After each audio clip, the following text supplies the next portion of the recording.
Now we're gonna go to the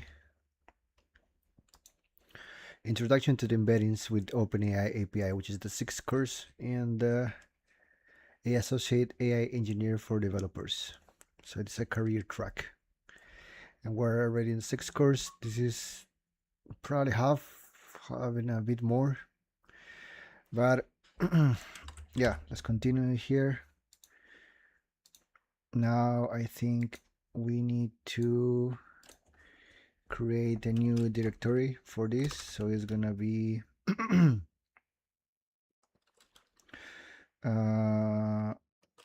unless I have this one as an there, embeddings open AI.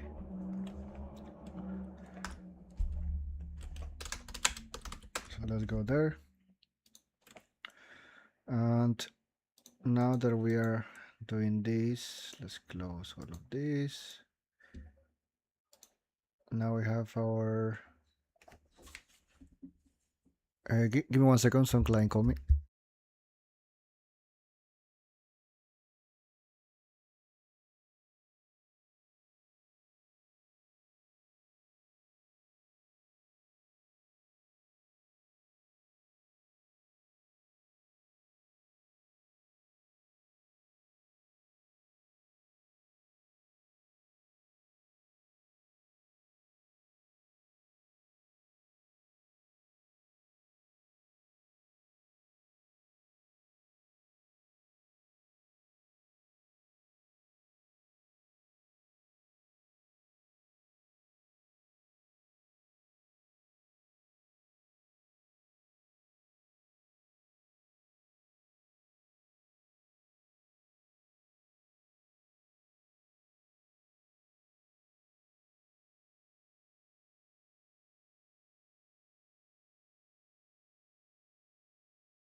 Okay, guys, it's because someone just called for one of my businesses.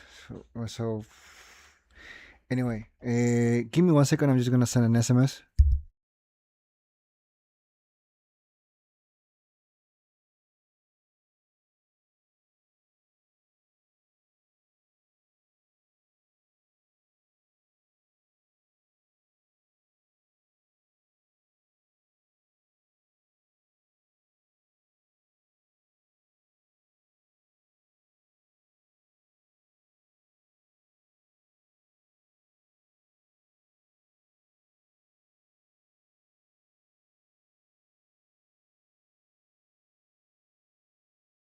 Okay, so I just sent a link for one of my. I think at some point after this course, I'm gonna make an agent to just receive phone calls and just reply to the messages because a lot of the questions are really repetitive. Anyway, we're here. We're on the screen, and now we're gonna start with embedding, guys. So let's just. I saw in my last live that this desktop audio is not really strong, so I'm gonna put it a bit more probably, and then let's start. Hi, welcome to the course. I'm Emmanuel, and I will be your guide as we learn about embeddings and the powerful applications they unlock. Let's dive right in. Embeddings are a fundamental concept in natural language processing, or NLP, where text, which can be words, phrases, or entire documents, are represented in numerical form. More specifically, embeddings model map text onto a multi-dimensional space, or vector space, and the numbers outputted by the model represent the location of the text in that space. More similar pieces of text or words, like teacher and student, are mapped closer together in the space, and dissimilar words are mapped further away. This ability to map similar and dissimilar words means that embeddings models can be used to capture the semantic meaning of text. By semantic meaning, we mean that the full context and intent of the word is captured. For example, which way is it to the supermarket? And could I have directions to the shop? Are semantically very similar, but only share two words in common. A model using embeddings would recognize the semantic similarity between the two variations and return similar information. Let's take a look at some of the most powerful use cases being enabled by embedding models. Embeddings enable the creation of semantic search engines. Traditional search engines use keyword pattern recognition to return relevant results. For example, searching comfortable running shoes on a traditional search engine may return results containing the keywords comfortable, running, and shoes, but may miss the true intent behind the searcher's query. It will also miss variations on the word provided, like soft instead of comfortable and sneakers instead of shoes. Semantic search engines use embeddings to better understand the intent and context behind search queries to return more relevant results.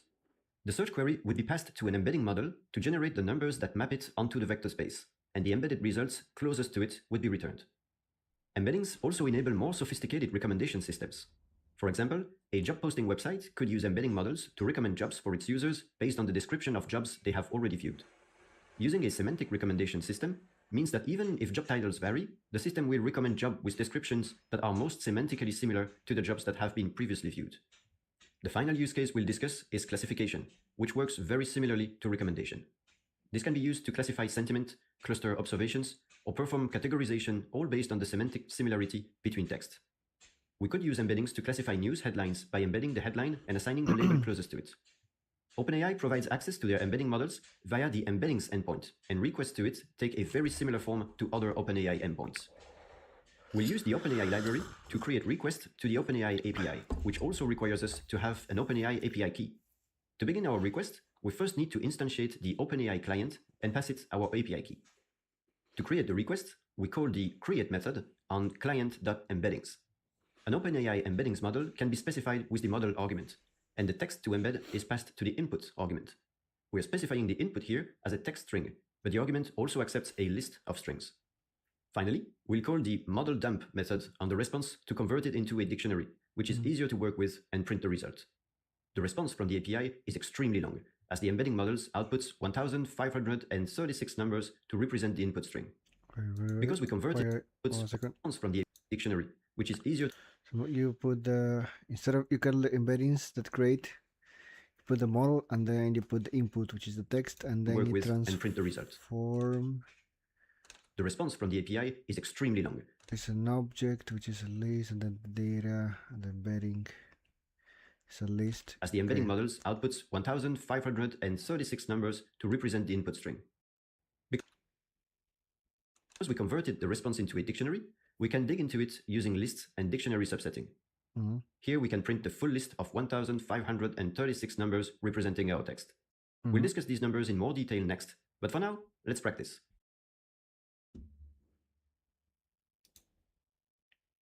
All right. So, which of the following statements about embedding models are correct? They create numerical representations of text? Yes. They output the text most similar to the input?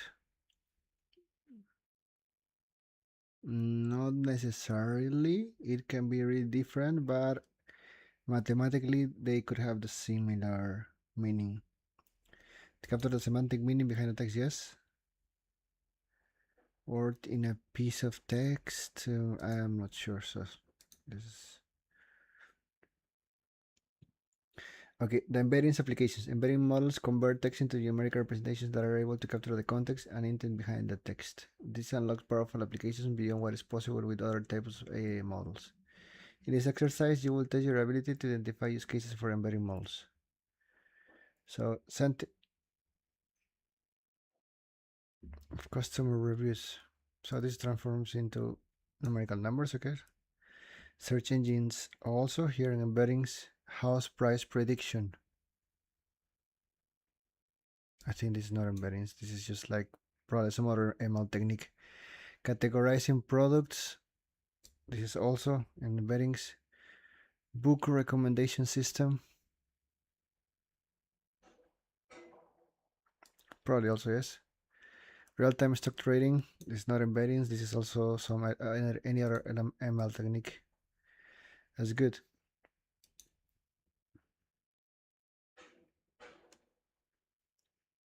In this exercise, you create your very first embeddings using the OpenAI API.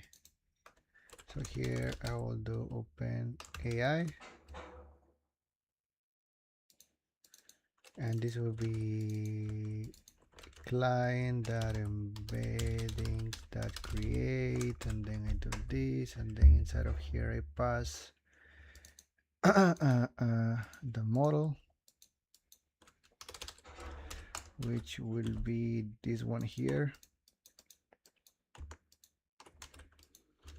Then I will pass the input,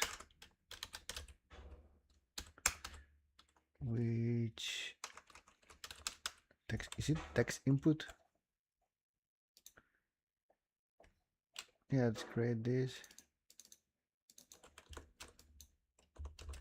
No, sorry, just input then. Input, it's equal to the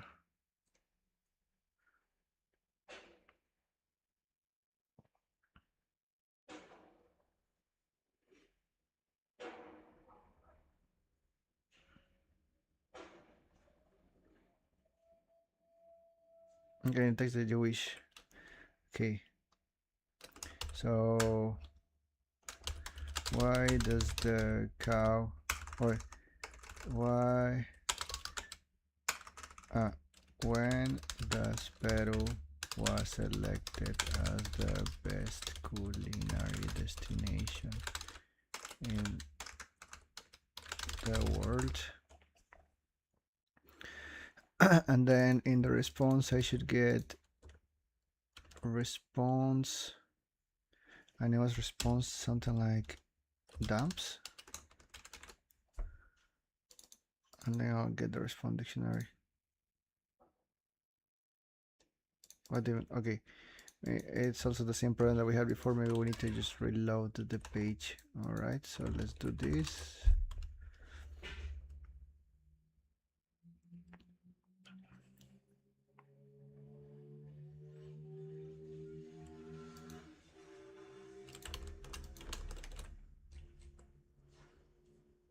And let's run this. Has not attribute dumps. So in here, model dump. Okay, and then I think it should be good. Yeah, and it's showing you the embedding. Okay, so first of all, it worked, and now we need to just, I need more space here. Okay, and then in here we have the embeddings OpenAI. As we did here, we also need to do the OpenAI client.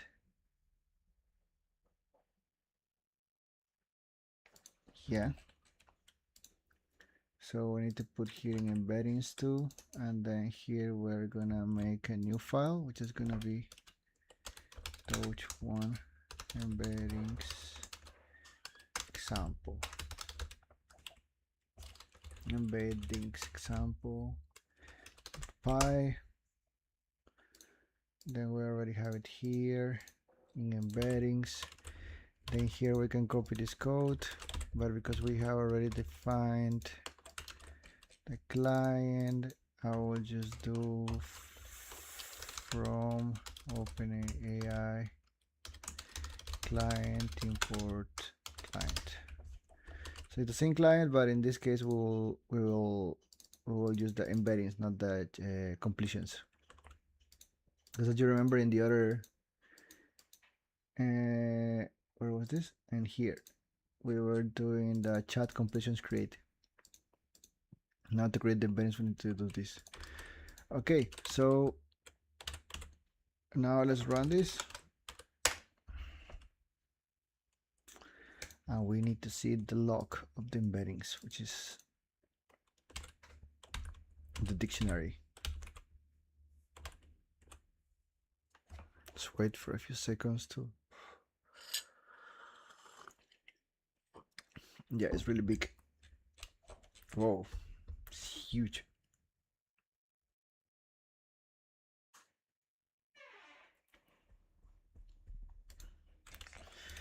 Okay, Worked. Let's submit this. Perfect. Let's continue. You have been able to successfully use the OpenAI embeddings endpoint to embed text data. And in this exercise, you will finish this off by extracting information from the API response. Okay. You are provided with the response from the embeddings API, which has already been converted into dictionary and stored into response dict. All right. And you will need to extract the desired information from this. You can view this content structure. Extraction print. So I should print the response dict, and I guess in this sample I should get the it should be the usage, and then in the usage I should get the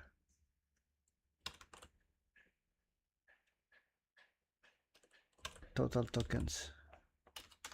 So I should get total tokens.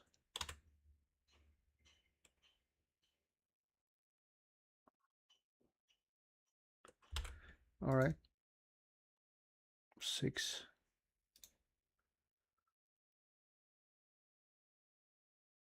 Okay, that's 1, and the second one is, and now so this should be the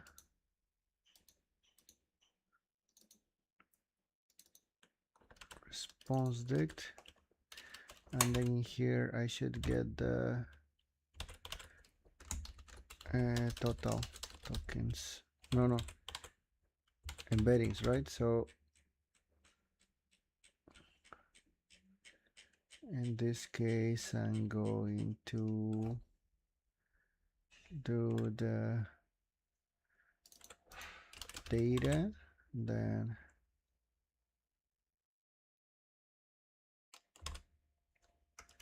the first element of the array, and then I need to get the embedding.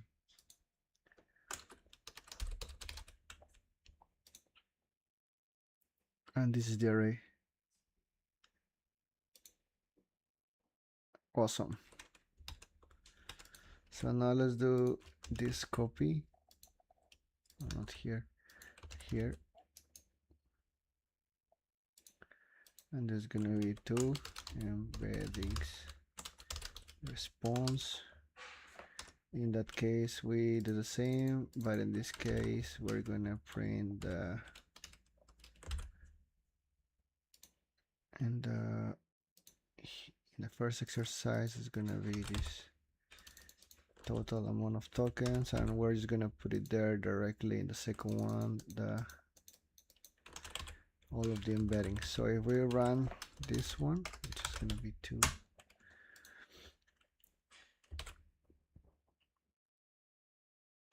we're gonna get the total tokens using embeddings and the embedding by its own. Here's the embedding, and let's go a bit more up. Yeah, here, and here's the number of tokens, 16. It's perfect. Let's jump into the next one.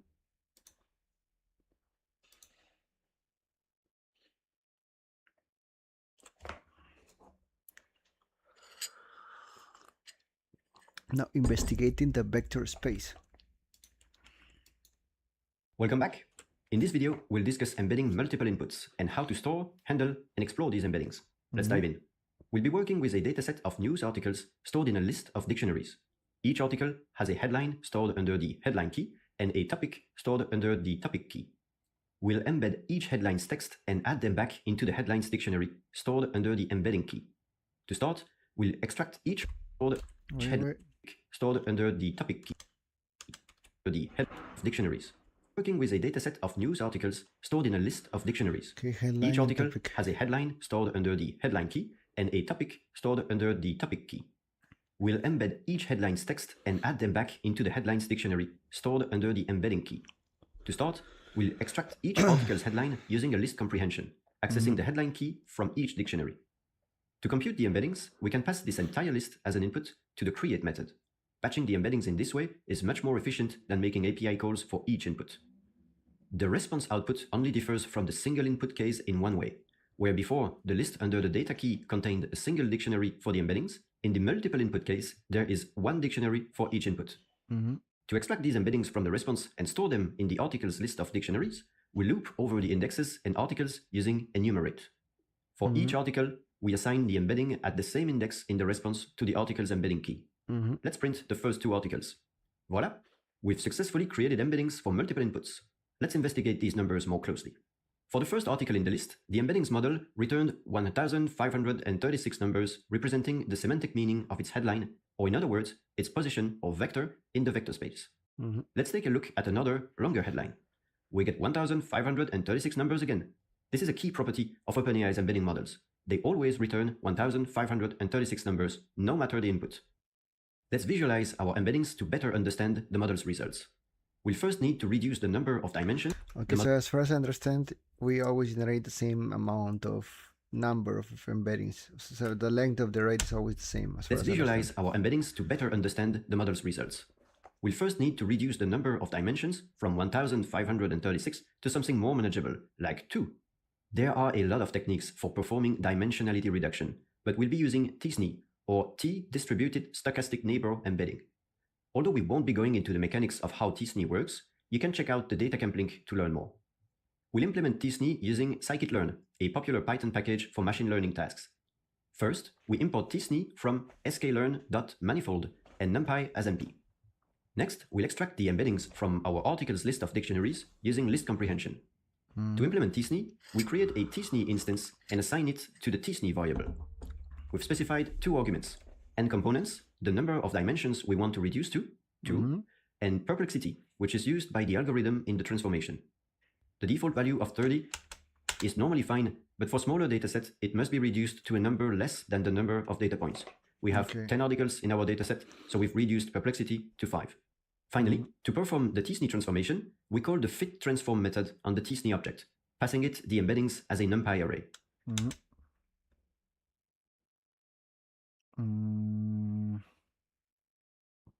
Tsne fit transform. NP array embeddings 2D. So with the tsne, you reduce the dimensionality, you pass how many dimensions you want to get at the end, and the perplexity I don't understand really quite well, but it's probably another parameter you need to put there. Which number should I put there? I still don't understand, but let's see. Embeddings in 2D. Gonna fit transform NP array embeddings. So it's gonna convert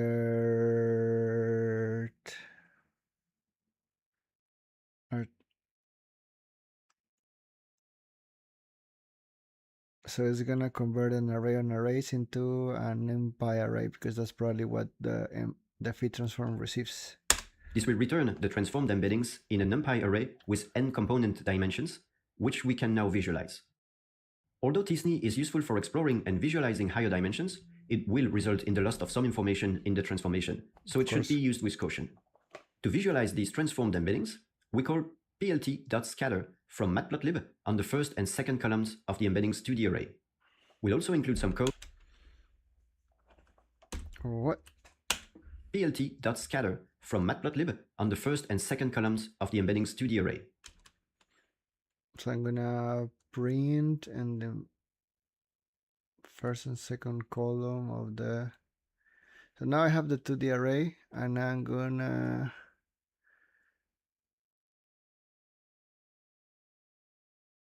have. We'll also include some code to extract the article topics, annotate the plot with them, and display the plot. Here is the plot. Notice that headlines with the same topic were clustered more closely together. In other words, the model captured the semantic meaning of the headlines and mapped them based on it. Okay, then we just transform multidimensional just two-dimensional. The model captured the semantic meaning of the headlines and mapped them based on it. In the next video, we'll discuss how to compute the similarity between embeddings to enable applications like semantic search. Okay, so the thing here is like, so here what I'm getting is getting all of the elements of the, what is it? All of the first column of all of the rows. So it's getting an array of. From matplotlib embeddings used with Quotient. To visualize these transformed embeddings, we call plt.scatter from matplotlib on the first and second columns of the embeddings 2D array. We'll also include some code to extract the article topics, annotate the plot. Okay, what I understand is like here's, I think it's generating two arrays, which is like X and Y dimension. And PLT, so for each one of them, because here's already generating the two-dimension like plot, but it's trying to put now the enumerate topics, and it's putting the topic into the position. For example, this will be the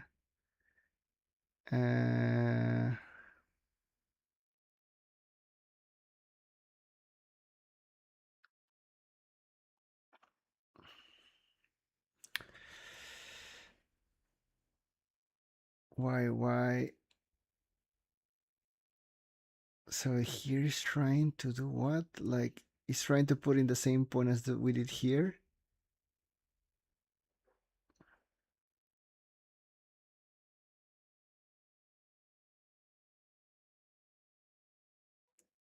Because I think here's generating the values in X and here's generating the values on Y. Then I'm getting the value on X and Y, and in the same point I'm putting the topic. Okay, so I got what I mean, but I only need to code it. Use I'm them just and explaining display more. the plot. Here is the plot. Notice that headlines with the same topic were clustered more closely together. In other words, the model captured the semantic meaning of the headlines and mapped them based on it. In the next video, we'll discuss how to compute the similarity between embeddings to enable applications like semantic search. Time to practice. Okay.